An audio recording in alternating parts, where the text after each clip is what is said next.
Under the heavy rain, a man holding an umbrella walks toward the world's greatest blade. Opposite him is the god of war of the Yan kingdom, Yang Cang, holding an 82-pound long saber, capable of killing or maiming his enemies within 3 strikes.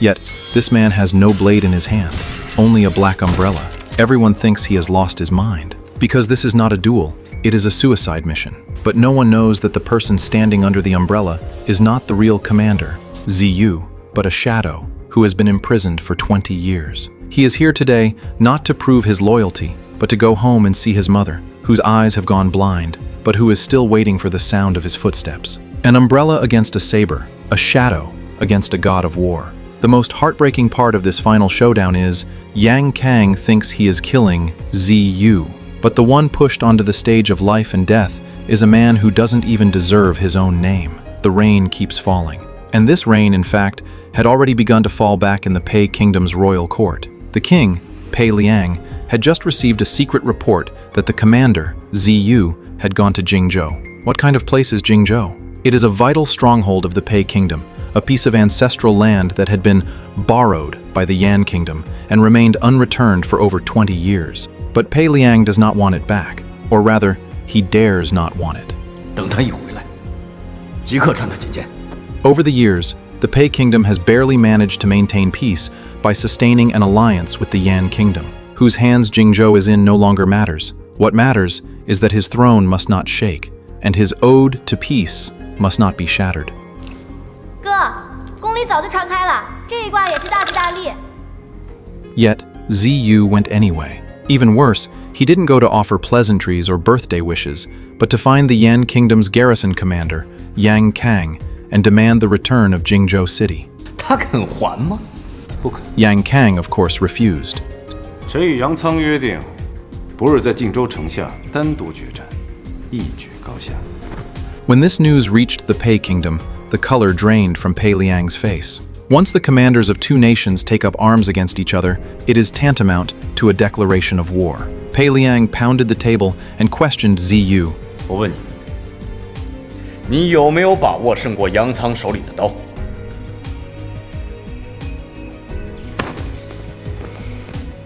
你到底有几成胜算？最多3成。 30%. In the royal court, those 2 words didn't sound like an answer. They sounded like a slap in the face. Pei Liang was furious. 这些年，要不是跟杨仓他们休战联盟，沛国早就亡了。这下可好，全让你给毁了。 But Ziyu did not back down. He said that Jingzhou was originally Pei territory, occupied by the Yan Kingdom for over 20 years, and among the valiant men of Pei, who wouldn't want to recover the land? If Jingzhou is not reclaimed, the Pei Kingdom will fall to its own ruler first. These words were too heavy, so heavy that the entire hall felt pressed down by the rain. Pei Liang looked at the commander before him, knowing that Ziyu held great power and commanded the hearts and loyalty of the people. But what he didn't realize was that the Ziyu standing before him was not Ziyu at all. His name is Jingzhou, a body double who had been secretly trained for 20 years. The real Ziyu had been severely wounded by Yang Cang's dragging saber a year ago. That strike not only ruined his body, but also destroyed his face and vitality. Now, the real commander was so ill he was neither human nor ghost, hiding in a secret chamber within the commander's mansion, relying on this shadow to attend court, wield power, and continue acting as the formidable commander. And Jingzhou's life, since the age of 8, had been fully scripted. He was born in Jingzhou, lost his mother as a child, starved on the streets, and was taken in by people from the Ziyu estate. From then on, he was locked away, learning Ziyu's gait, his gaze, his tone of voice, and even the way he held his posture after his injury. He had no right to ask who he was, because others had already chosen a name for him, Jingzhou. This name was not meant to help him remember his home, but to help him remember his mission, to reclaim Jingzhou. In the royal court, Pei Liang wanted to suppress Ziyu's arrogance, so he deliberately ordered him to perform a musical piece with his wife, Xiao Ai. Xiao Ai is Ziyu's wife, and one of the very few who knows the secret of the shadow. She looked at this fake husband, knowing that one slight mistake would mean death for Jingzhou and for herself. So she knelt to ask for mercy. 小爱不愿耽于声色，国父夫君所担重任，已对天立下毒誓：荆州一日不归，小爱一日不明情色之音，否则什么？断指，以明志。 Pei Liang sneered. 好一个对天立誓！我就是沛国的天，现在天要你弹琴，你是听还是不听？ This wasn't just about playing music. It was about forcing her to bow.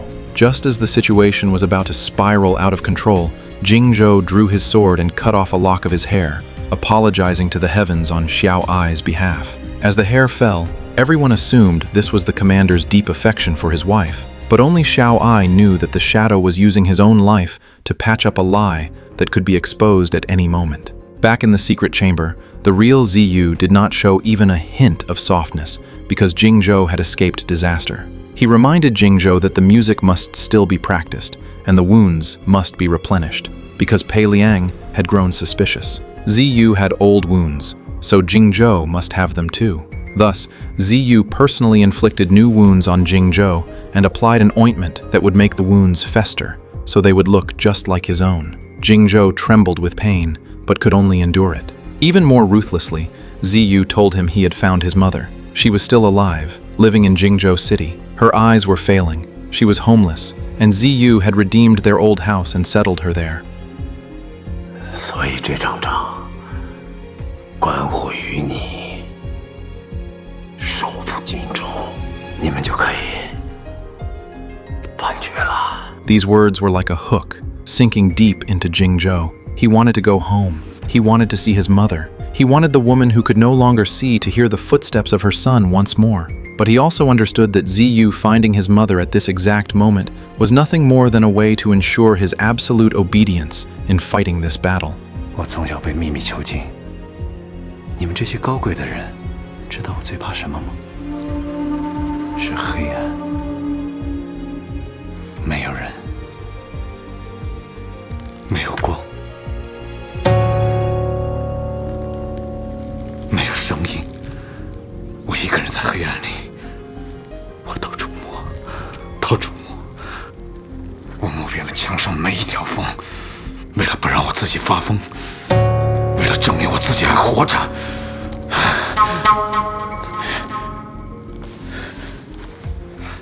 所以，你永远只睡在地上。 Meanwhile, Pei Liang began to make his move. In the royal court, he seized the opportunity to strip Ziyu of his titles and salary, confiscated the sword of authority, reduced him to a commoner, and publicly declared that from now on, anyone who dared to speak of reclaiming Jingzhou would be executed.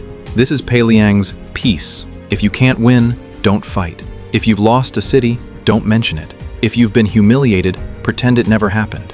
But he still wasn't at ease. He produced a bottle of 1,000 scorpion ointment, claiming he wanted to personally dress the commander's wounds, a facade of care, but in reality, a way to verify the truth. Jingzhou had new wounds on his back. If he were exposed, he would surely die, but he did not panic. He confessed to deceiving the monarch, claiming his old wounds had long healed, and these were newly added. Because his defeat under Yang Cang's blade was the greatest shame of his life, and he wanted to use these scars to remind himself that as long as Yang Cang was not removed and Jingzhou not reclaimed, how could the Pei kingdom have any peace? 你放肆！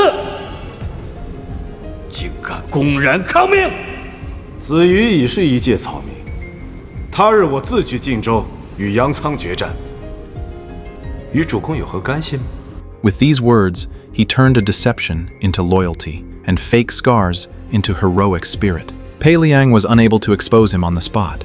Ziyu, in the secret chamber, also felt a newfound respect for this shadow for the first time.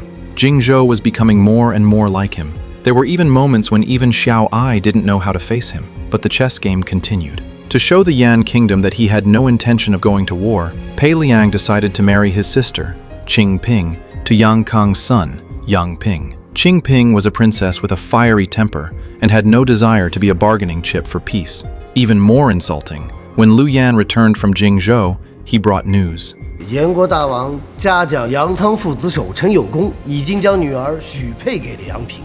国君之意，杨家无法推脱。那怎么办呢？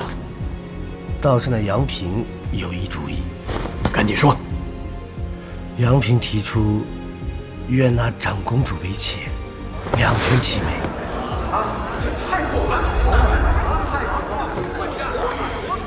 倒也是个办法啊。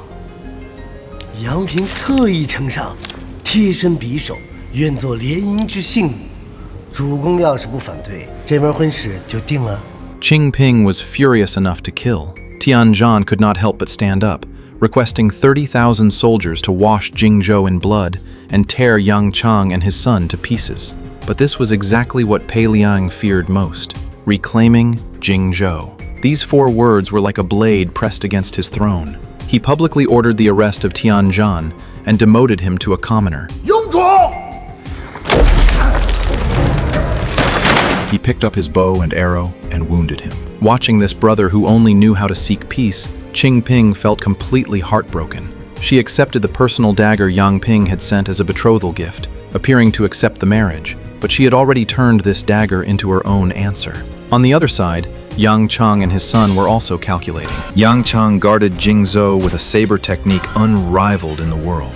The Yang family saber technique was absolute strength and masculinity, focusing on 3-strike, swift kills. Within 3 moves, the enemy would be dead or maimed. Yang Ping believed the Pei kingdom had self-castrated, with Ziyu dismissed, Tianzhan demoted, and Jingzhou's natural defenses impassable, so they were nothing to fear. Thus, Yang Cang decided to leave only 800 soldiers to guard the city, while the remaining 30,000 elite troops were sent to support the king of Yan. This move was arrogance, and it was the beginning of his defeat, because what Ziyu was waiting for was this rain. The divination had long said, 7 days of continuous rain, and when the waters rise, victory follows. Ziyu and Jingzhou had been practicing the saber in the secret chamber, attempting to crack Yang Cang's dragging saber.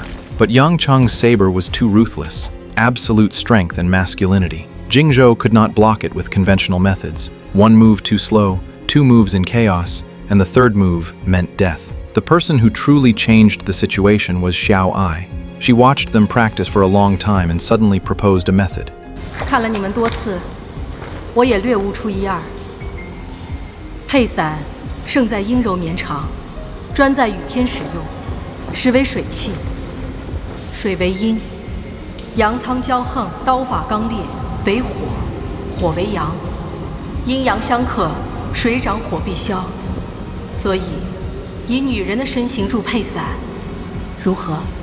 Ziyu understood immediately. He had Xiao Ai personally coach Jingzhou. Beyond the sound of the rain, as the umbrella and the saber intertwined, Jingzhou had to stay close to Xiao Ai, feeling the yin soft changes of her form. Xiao Ai did not retreat, and Jingzhou dared not move carelessly.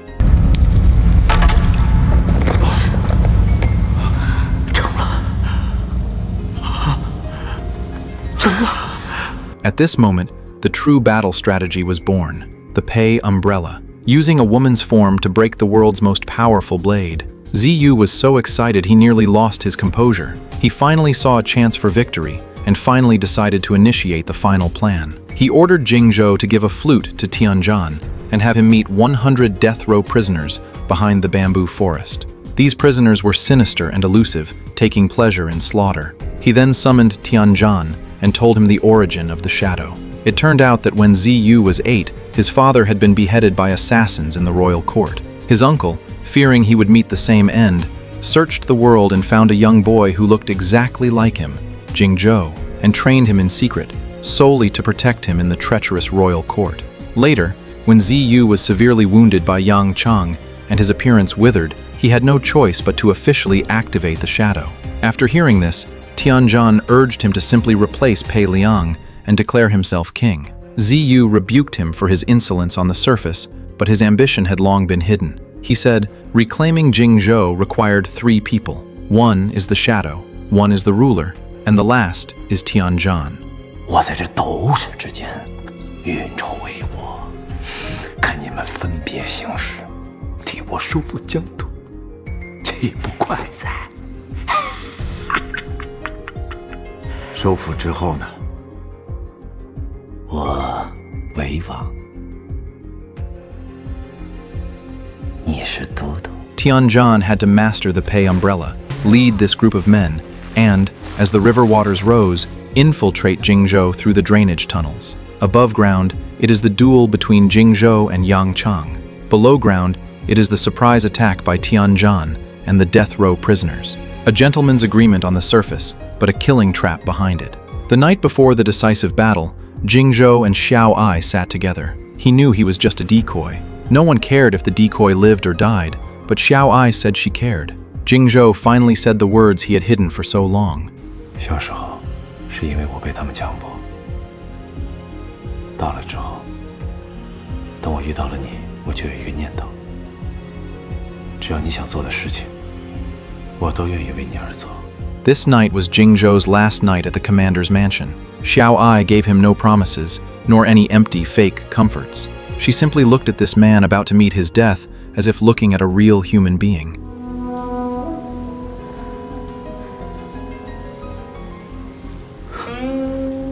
The next day, the rain was still falling. Jingzhou sailed alone to the foot of Jingzhou city.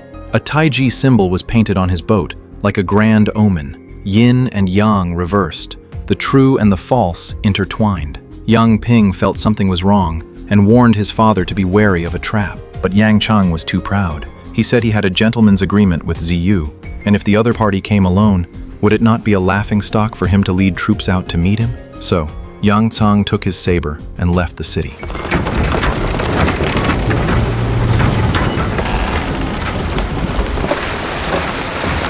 Jingzhou opened the Pei umbrella and stood in the rain. He said, "This is the Pei umbrella, forged especially for General Yang, and I ask for your guidance."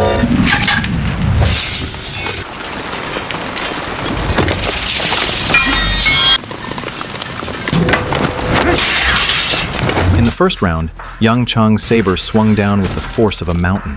Jingzhou used the umbrella to deflect the force, sliding the blade's momentum away with the help of the rainwater. In the second round, Yang Cang's moves were faster, the blade pressing almost against his vital points. Relying on the yin-soft form taught by Xiao Ai, Jingzhou tightly entangled the path of the blade.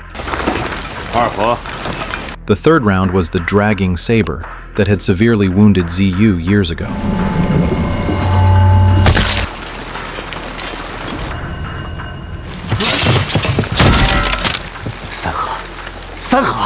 After 3 moves, Yang Cang was stunned. Since the Yang family saber technique was created, no one had ever survived 3 moves under his blade. He was willing to call it a draw and end it there, but Jingzhou could not stop, because behind him was not honor, but his mother, Xiao Ai, and the life he had been imprisoned in for 20 years.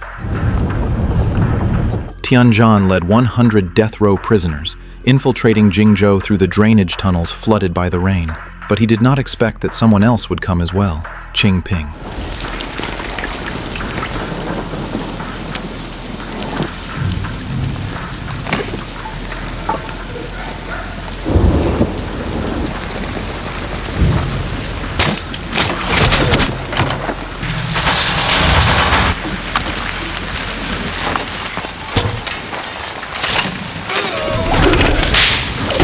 They held Juge crossbows, firing 12 arrows in succession, and used umbrellas to block incoming fire as they advanced through the rain and shadows. Upon learning of the enemy presence in the city, Yang Ping rushed to defend it.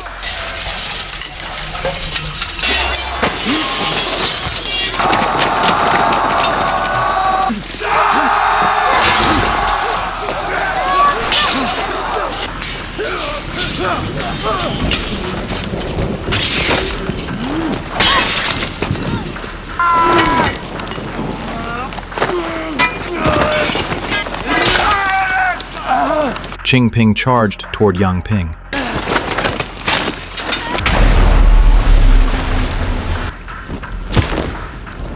But Yang Ping didn't take her seriously, mocking a woman for not staying home, but instead running out to die. Qing Ping only asked him, "Who told you to bully me?"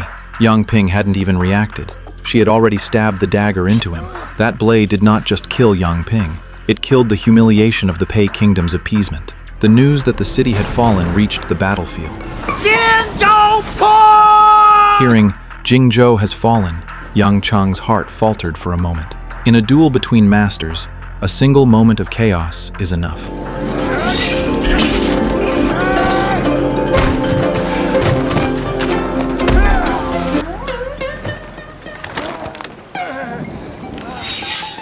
Jingzhou seized the opportunity and killed Yang Cang. The Pei Kingdom finally reclaimed Jingzhou. But for Jingzhou, the real nightmare had only just begun. He rushed into the city, searching for his mother. She was the entire reason he had made it this far. He thought that by winning, he could go home. He thought that as long as Jingzhou was reclaimed, the blind mother would be in their old house, listening for the sound of her son's footsteps. But what he saw was his mother's corpse.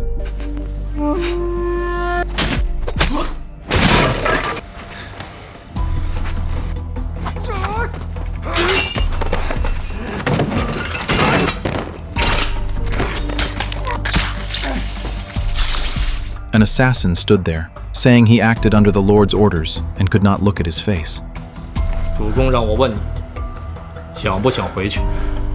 At this moment, Jingzhou finally understood. He was not just Ziyu's pawn, but also Pei Liang's pawn. Ziyu used his mother to force him to take the city. Pei Liang killed his mother, then framed Ziyu for the deed. Two men standing high above were both using his deepest pain to fight over his allegiance. In the Pei Kingdom's royal court, the victory banquet was already set.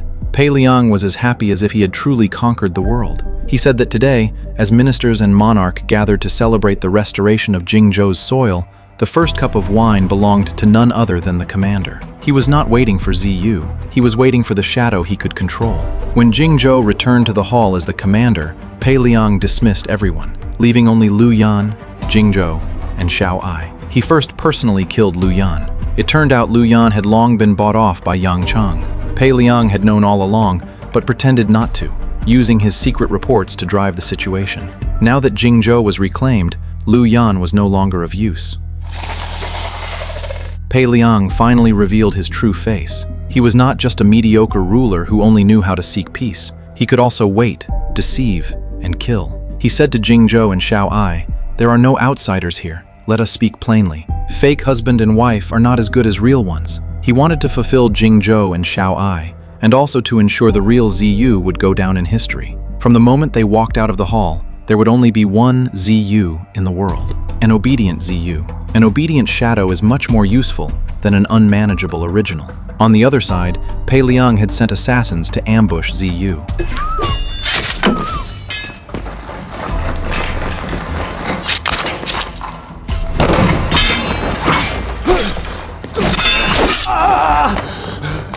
Pei Liang thought he had won, but the real Ziyu had not died in the ambush. He walked into the hall wearing armored plate with a mask, exposing Pei Liang's scheme.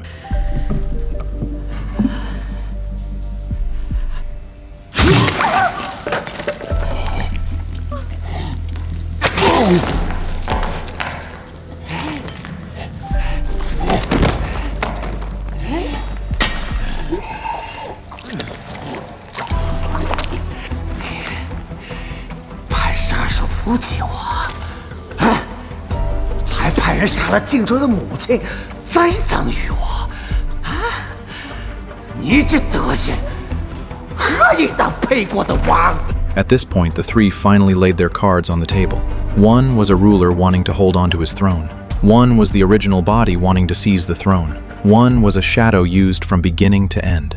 Ziyu knew his time was running out, so he ordered Jingzhou to kill Pei Liang, avenge his mother, and then take Xiao Ai away, as far as possible. It sounded like a blessing, but Jingzhou would no longer believe him, because Ziyu had spent his whole life arranging his fate, arranging for him to live, arranging for his injuries, arranging for his love, arranging for his battles, and in the end, still trying to arrange who he should avenge and who he should take away. Jingzhou walked toward Ziyu, and then he killed him.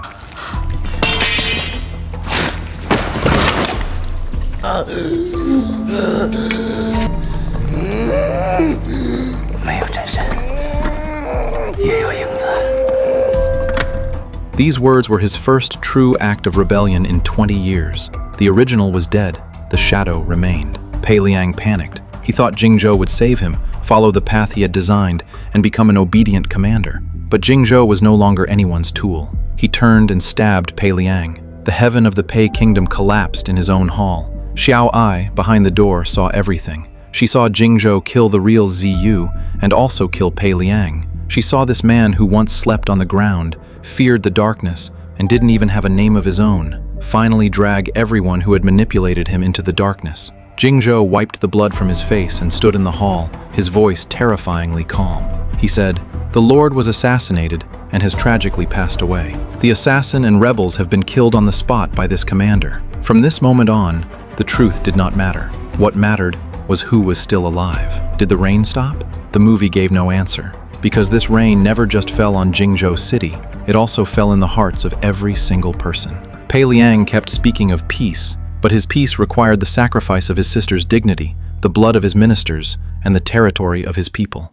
Ziyu kept speaking of reclaiming ancestral land, but his great cause required 20 years of a child's freedom to pave the way. Qing Ping returned dignity with her life. Tianjin opened the city gates with blood. Xiao Ai discovered the path to victory with an umbrella, and Jingzhou told everyone with his final blade, "A shadow is not without a life of its own." It was just that, before, no one had allowed him to live as himself. The most sorrowful part is that he killed the original, and he killed the monarch, yet he may not have truly escaped that prison. He was no longer Ziyu's shadow, but he had also become the new Ziyu. Xiao Ai behind the door did not reveal the truth, and those outside the hall would never know what happened within. History will remember a commander who reclaimed Jingzhou, will remember an assassin who murdered a monarch, and will remember a hero who stabilized the Pei kingdom. But history will not remember the child lost at age 8, who once felt along the cracks of a wall in the dark, just to prove he was still alive. So the truly chilling part of Shadow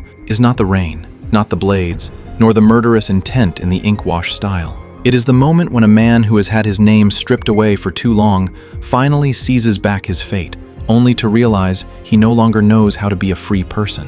Some might think Jingzhou became cruel in the end, but in this chess game, the meek are only pushed onto the battlefield, their wounds sliced open, their mothers used as threats, and their faces used as another man's mask. When the shadow begins to kill, perhaps it is not just that final blade that should be judged, but also those who created the shadow.